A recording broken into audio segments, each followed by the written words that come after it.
卡贝拿写的，没啥都没好没都底下的标标进了不呢？啊，但是那问呢，那没有，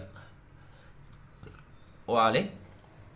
你妈去脑壳你妈去အောင်လားနေရွက်ကိုကြည့်နေရွက်ကကျွန်တော်တို့လှိုင်းနေမရှိတော့လှိုင်းနေမရှိတော့အဲ့ဒါကိုဒီအတိုက်ခိုက်ရေးအားကစားမှာကယ်လီဖိုးနီးယား AR လို့ခေါ်တယ်ဘန်ကော့ဘီနဲ့တူလို့ခေါ်တာဘန်ကော့ဘီနဲ့ဘာလို့အဲ့လိုဖြစ်လဲဆိုတော့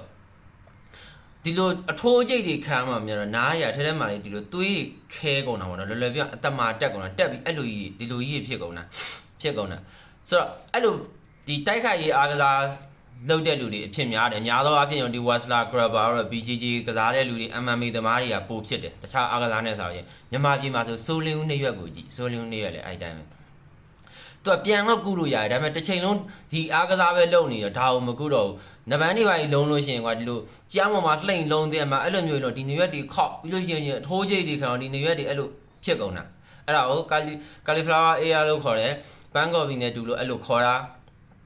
MMA ကစားသမားတွေလည်းသူတို့နေရွက်တွေအကြောင်းကိုပြောပြထားတာရှိပါတယ်။များသောအားဖြင့်တော့ MMA ကစားသမားတွေဒီဂျူဂျီဆူတို့ဝါစလင်တို့ကစားတဲ့လူတွေမှာပိုဆိုးပါတယ်။ကုလို့တော့ရတယ်ကွာဒါပေမဲ့ဒီမှာတရားကစားနဲ့လုံနေတဲ့လူတွေကျတော့မကုတော့တသက်လုံးသူတို့နေရွက်ကအဲ့တိုင်းပဲသွားမှာဘာမှပြန်မဖြစ်တော့ဘူး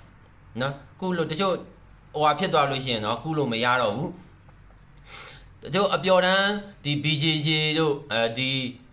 ဝါစလင်တို့ကစားတဲ့လူတွေကျတော့နားကလေးတွေဝတ်တယ်။မြင်မှုရလိမ့်မယ်ဝါစလင်ပွဲတွေကြည့်လို့ရှိရင်နားကလေးတွေဝတ်တယ်သူတို့ဘာမှမဖြစ်အောင်တစ်သက်လုံးဒါလှုပ်ရှားမှမဟုတ်ဘူးကွာတဲ့ဒါ professional မဟုတ်ဘူးဆိုလို့ရှိရင်အဲ့လိုမျိုးနားကလေးတွေဝတ်တယ်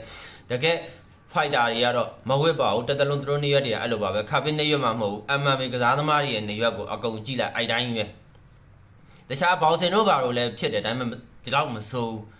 အဲ့လိုဆိုလင်းဖြစ်တယ်ဆိုတာဆိုလင်းကအရန်ထိုးခံတာတော့မာကုံဟိုဖြစ်တော့အဲ့ဒါကြောင့်ဆိုလင်းဒါတွေဒီလိုကြီးဖြစ်နေရွက်ဒီလိုကာကာနောက်ကမှကြည့်နောက်ကအောင်လာနေရွက်လေအဲ့တိုင်းပဲကာလီဖိုးနီးယား AR လို့ခေါ်ပါတယ်ဒါလာပြောပြတာပါနော်